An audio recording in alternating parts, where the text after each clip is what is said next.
These two soldiers are on an important mission. Above them, the roar of the plane fades. Below them lies their homeland, occupied by the Nazis. And somewhere down there is their target, Reinhard Heydrich, the Butcher of Prague. One of the key architects of the Holocaust. Hitler calls him the man with the iron heart. He's responsible for more than 1.5 million deaths. And he doesn't have the faintest idea they're coming for him.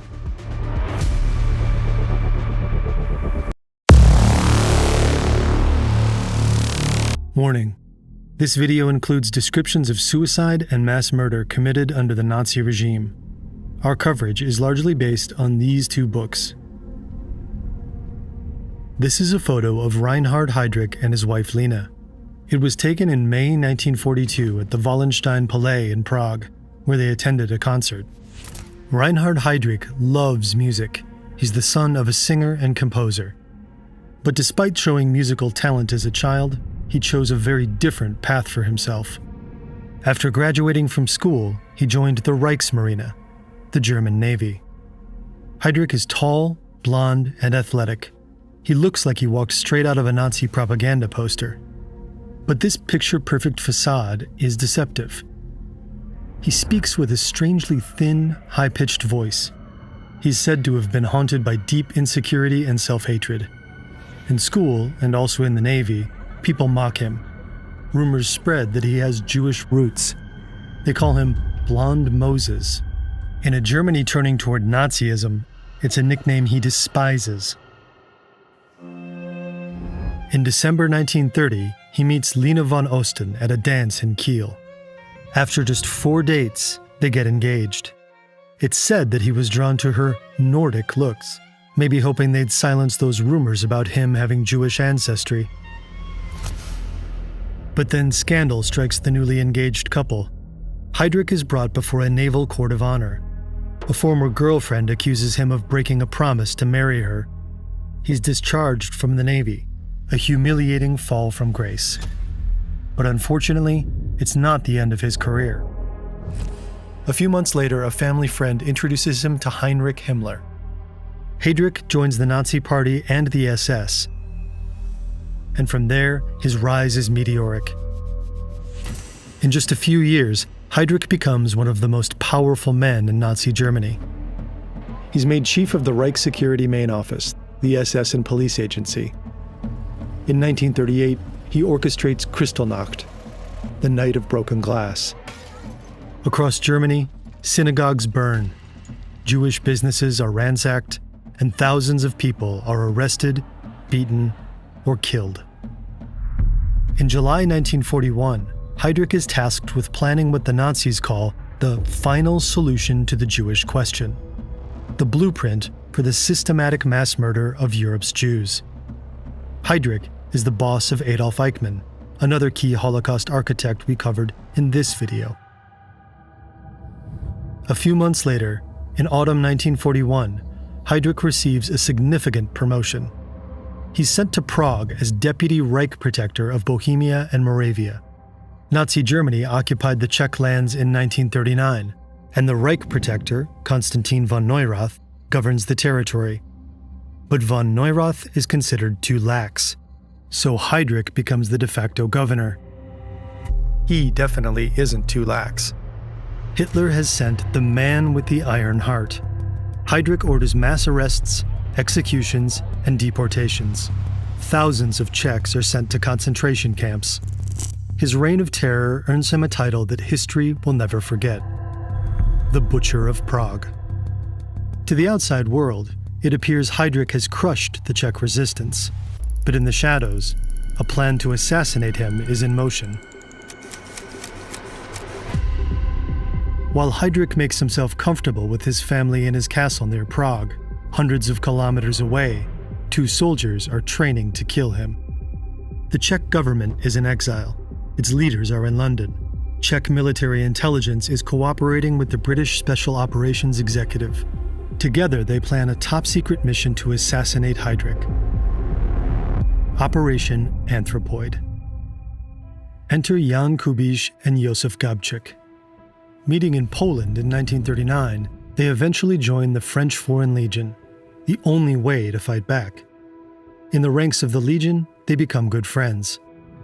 After the fall of France, Czech forces are moved to Britain. In the autumn of 1941, Gabčík is chosen for Operation Anthropoid. When his partner suffers an injury during training, Gabčík insists that Kubiš be the one to replace him. Both men are proud soldiers who had watched their homeland fall to the Nazis without a fight. Now they're determined to strike back, no matter what the cost. Together, they prepare for one of the most dangerous missions of the war: to strike at the heart of the Nazi regime. 3D scenes like these are made by humans. In the early hours of December 29, 1941, a British Halifax bomber drops its deadly cargo: Gabčík and Kubiš.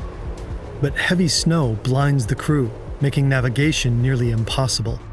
So they accidentally drop Gabčík and Kubiš at the wrong location. Instead of landing east of Pilsen, they end up east of Prague. As they approach the ground, Gabčík misjudges the height and injures his left foot. Now they have no idea where they are. It's night, and it's cold.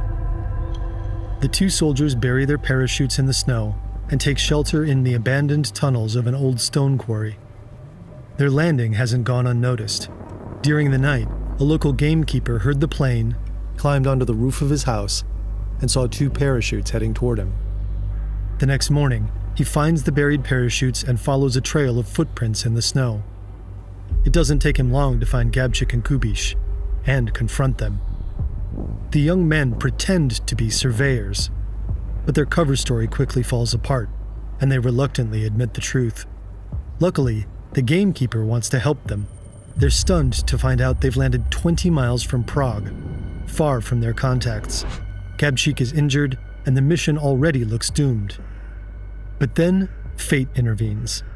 A local miller, who also heard the plane that night, tracks them down. He's a member of Sokol, a banned Czech nationalist group, and offers to connect them with the underground network in Prague. It violates the strictest rules of their mission: no contact with the local resistance until their mission is over. But they're desperate. They have no choice but to accept help. Over the next few months, they're sheltered by a network of brave families, ordinary people risking everything to feed and hide them.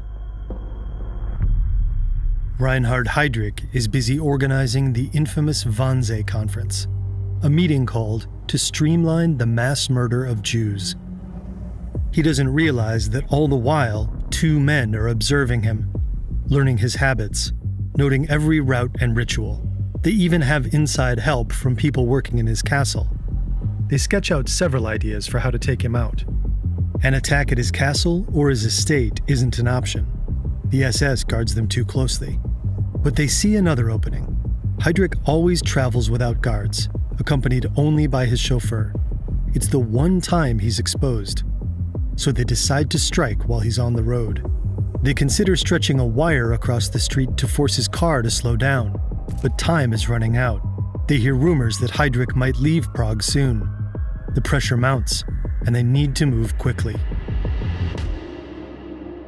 May 26, 1942. In a magnificent concert hall, Heydrich and his wife enjoy compositions by his father, Bruno. Not far away, two men finish their final checks.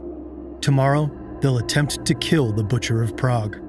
Gabčík is armed with a British Sten gun. Kubiš holds the explosives. They pack two briefcases. One contains the disassembled Sten gun, while the other holds two bombs. To an observer, the briefcases look ordinary. The weapons are hidden beneath layers of fresh grass. It's the perfect cover. With wartime food shortages, many locals keep rabbits, so carrying grass for feed is a common sight. The next morning, Reinhard Heydrich's day begins peacefully. It's a fresh spring morning. He finishes breakfast and plays with his 3 children. His wife is pregnant with a 4th. At around 10 o'clock, he leaves the safety of his castle with his chauffeur. On a narrow street in the Líběň district on the outskirts of Prague, Gabčík waits. Kubiš is positioned here, just a few meters away. Both have stood here for over an hour, tense, silent, ready. Then, finally, Heydrich's Mercedes-Benz pulls up. Not yet. Not yet. Now. Gabčík steps forward, throws off his raincoat, raises the sten, and pulls the trigger. But nothing happens. Months of training for this one moment, and the gun jams. Maybe grass clogged the mechanism. The sten had a reputation for jamming easily. Or maybe it's just bad luck. We'll never know. Heydrich thinks there's only one attacker, so he yells at his driver to stop and draws his pistol. Kubiš seizes the moment, but he misjudges his throw. Heydrich survives. Kubiš scrambles onto his bicycle and disappears down the street. Gabčík is chased by Heydrich's driver and flees into a nearby butcher shop. When the driver bursts in, Gabčík finally makes the sten work, shooting him in the leg and escaping. Both assassins get away, but there's no sense of triumph. The mission failed. They haven't eliminated their target. But Heydrich is critically wounded by the explosion. He's rushed to Belovsa Hospital in a passing delivery truck. And on June 4, 1942, 8 days after the attack, Reinhard Heydrich succumbs to his wounds. Immediately after the assassination, the Gestapo launches a massive manhunt for the attackers. But they have no real leads. Frustrated, the regime demands blood to avenge the death of the deputy Reich protector. The Nazis choose the village of Lidice, which has 503 residents, for their revenge. They suspect some within the village support the attackers, but there's no real evidence of this. Im Zuge der Fahndungen nach den Mördern des SS-Obergruppenführers Heydrich wurden einwandfreie Hinweise dafür gefunden, dass die Bevölkerung der Ortschaft Lidice bei Kladno dem in Frage kommenden Täterkreis Unterstützung und Hilfe leistete. On June 10, 1942, a few hours after midnight, Nazi troops raid the village. They shoot 173 men on the spot. The women are sent to Ravensbrück concentration camp. Children under a year old, and those selected for re-education through placement in German families, remain alive. All other children are killed at the Chelmno extermination camp in Poland. Of the village's former 503 inhabitants, only 143 women and 17 children survived the war. After murdering or deporting the villagers, the Nazis destroy the entire village. The homes, the church, even the cemetery. They film the entire process. By 1943, only this empty field remains. For the Nazis, the destruction of the town is symbolic of their power. Usually, they would try to hide their war crimes, but this time their brutality is on full display. The bloodbath turned into propaganda. Nachdem die Einwohner dieses Dorfes durch ihre Tätigkeit und durch die Unterstützung der Mörder von SS-Obergruppenführer Heydrich gegen die erlassenen Gesetze schärfstens verstoßen haben, sind die männlichen Erwachsenen erschossen, die Frauen in ein Konzentrationslager überführt und die Kinder einer geeigneten Erziehung zugeführt worden. Die Gebäude des Ortes sind dem Erdboden gleichgemacht und der Name der Gemeinde ist ausgelöscht worden. But even after burning Lidice to the ground and murdering most of its inhabitants, the Nazis aren't done. They want to find the men behind the attack. So they announce an amnesty. Anyone who comes forward with information will be spared. And there's a reward, 1 million Reichsmarks. One of Gabčík and Kubiš's comrades takes the deal. His name is Karl Čugda. His story is similar to theirs. He fled to Poland, joined the French Foreign Legion, and trained in Britain for special operations.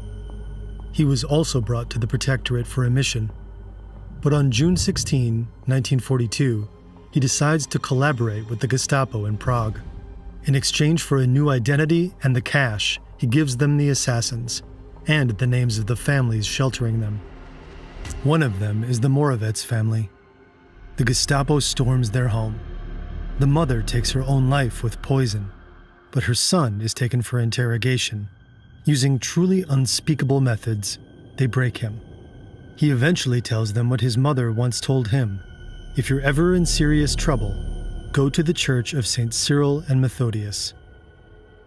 Inside this Orthodox church, Gabčík and Kubiš have found refuge. Here, In the damp darkness of the crypt, the 2 assassins and 5 other paratroopers wait for orders from London. They know about Lidice. They know that hundreds of innocents have already died in the Nazi reprisals. Crushed by guilt, they consider committing suicide in a public park. They hope that leaving a note claiming responsibility might finally stop the killings. But before they can make their move, it's too late. The Nazis surround the church. Then, all hell breaks loose.